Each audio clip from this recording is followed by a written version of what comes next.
Fala, seres humanos! Sejam todos bem-vindos a mais uma Pílula Literária, aqui na Toca da Leitura. E o tema de hoje é Barroco, características gerais. O Barroco é definido no sentido da escola alexandrina, isto é, como uma categoria que, apesar de seu caráter metafísico, ou seja, apesar de constituir estritamente uma categoria, tem um desenvolvimento inscrito no tempo, um modo histórico. E é com o início da definição de Lourival Gomes Machado em Barroco Mineiro que iniciamos mais uma Pílula Literária. Seres humanos, é um prazer inigualável, inestimável, intangível, mentalmente transmissível estar com todos vocês. Conhecido como Século de Ouro, o período do Barroco vai produzir uma série de heranças para o território brasileiro.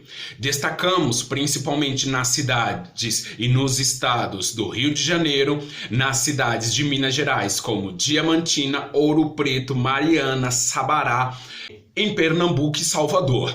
Além, nós não podemos deixar de também trazer um título que o Barroco irá receber, o tenebrismo.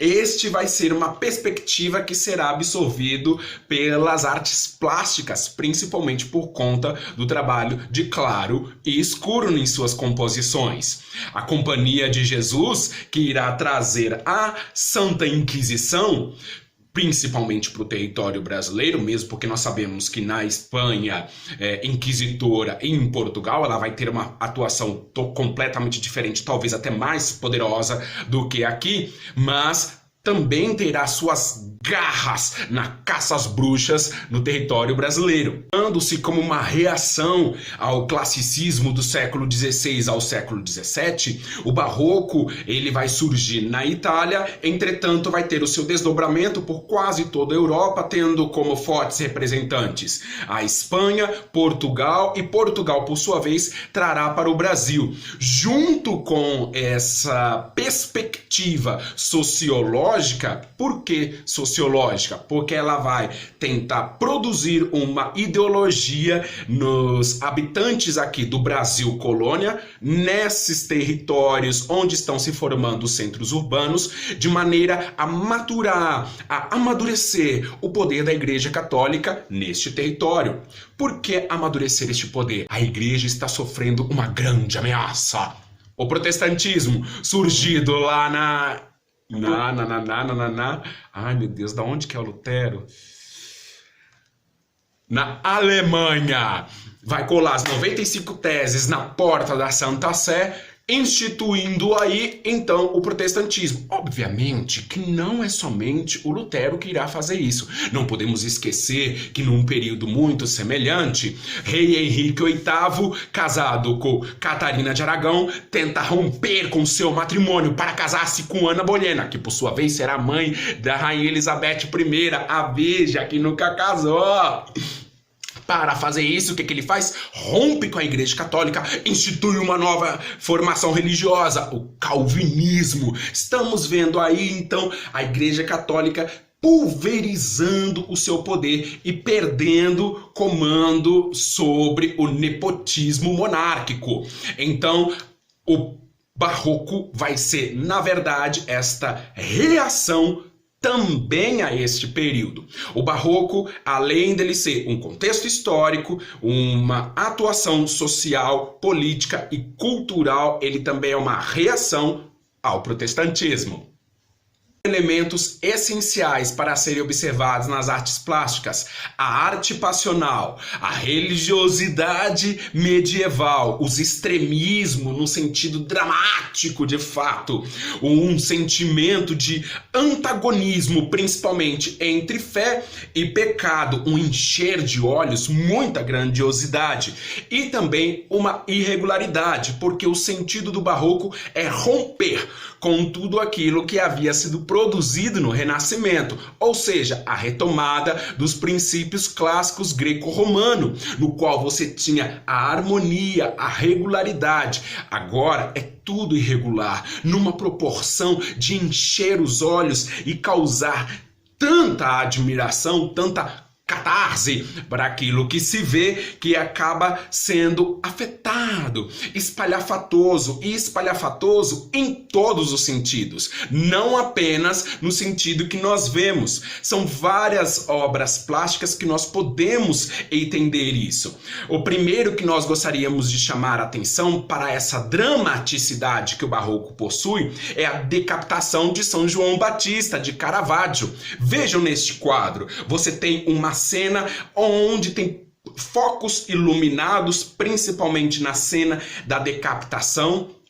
Mas ainda dentro deste tema de decapitação e dramaticidade, ai que dramático, Salomé com a cabeça de São João Batista, aí do artista Andrea Solario. Nós vemos então vários elementos do barroco, principalmente esse exagero das formas. Observem na roupa dela, você tem ali no ombro vários brocados, rubi, esmeralda, várias pedras preciosas, uma mistura de tecidos. Nós conseguimos perceber que há uma renda no busto da Salomé, além dessas cores vibrantes, e obviamente a cena em si, aquela cabeça pendurada e ela com uma bandeja de prata ali para ser colocado. O intuito é produzir esse drama, é tão exagerado que acaba sendo afetado, quase que surreal ou de uma criação do artista. As artes plásticas ainda gostaríamos de chamar a atenção para esta obra. O Êxtase de Santa Teresa de Bernini. Você percebe aí vários elementos do barroco. O primeiro de todos que nós invocamos é a contraposição das ideias. Primeiro, a perspectiva de tempo, situado no sentido de viver os prazeres terreno ou guardar-se para o reino dos céus. Como que nós vemos isso? Você tem Santa Teresa sofrendo o êxtase do contato com o anjo, além de que observem que o anjo, a cara dele de sapeca, na sua mão há uma flecha, e a flecha, se você segui-la, ela vai em direção ao ventre de Santa Teresa.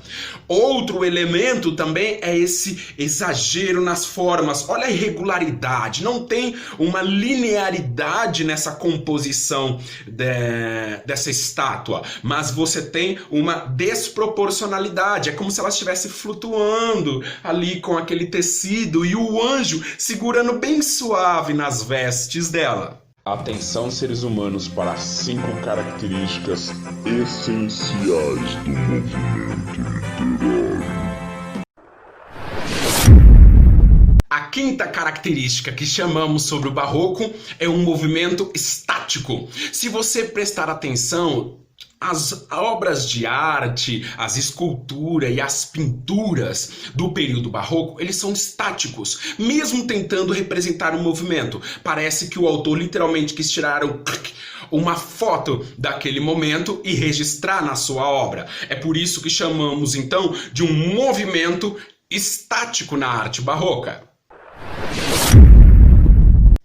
A quarta característica que invocamos para o movimento barroco é a composição entre o claro e o escuro, no sentido de que o autor tenta produzir essa questão de dualidade na sua obra. Vejam aí na obra de Caravaggio, a Vocação de São Mateus. É bem clara essa composição de claro e escuro. Você tem São Mateus, ali o cobrador de impostos, sendo chamado para a obra de Cristo, e ele está numa penumbra junto com os outros cobradores, e o foco de luz divino se incide sobre ele. O nosso terceiro item de característica da arte barroca é o fim da sobriedade, literalmente o rompimento com as ideias preconizadas no Renascimento, que são as ideias produzidas na retomada dos princípios clássicos greco-romano. Equilíbrio, harmonia, a proporcionalidade de formas perfeitas, trazendo uma racionalidade, um princípio antropocêntrico do que um sentido teocêntrico. Essa vai ser talvez uma das tentativas maiores do movimento barroco em romper com o movimento anterior. O movimento artístico, literário, social, político e blá, blá, blá, blá. A segunda característica que chamamos é o desequilíbrio geométrico. Observem na escultura de Apolo e Daphne de Bernini. Nós percebemos que ao mesmo tempo que há uma certa harmonização, há também o rompimento com a geometria desta obra, no qual você tem uma desproporcionalidade. Está Daphne transformando-se em árvore para não ser estuprada do deus Apolo, e ao mesmo tempo você tem Apolo ali naquele frescor lânguido, né, do grande abusador grego, como se fosse um direito dele fazer isso. A primeira característica que recordamos é o fim da postura cética, literalmente a ação da Contra-Reforma, no sentido de que o homem volta-se para as ideias da igreja para esquecer todos os princípios cientificistas surgidos no Renascimento e agora reavivar esse sentimento, essas ideias produzidas pela igreja. Por isso que há um sentido cético, no qual a igreja tem um poder de fala, tem um poder de mando para ditar aquilo que é necessário para o homem barroco saber ou não. Pensamento de corrida. Preciso descobrir quem foi que disse que o ser humano é a melhor e a pior coisa dele mesmo.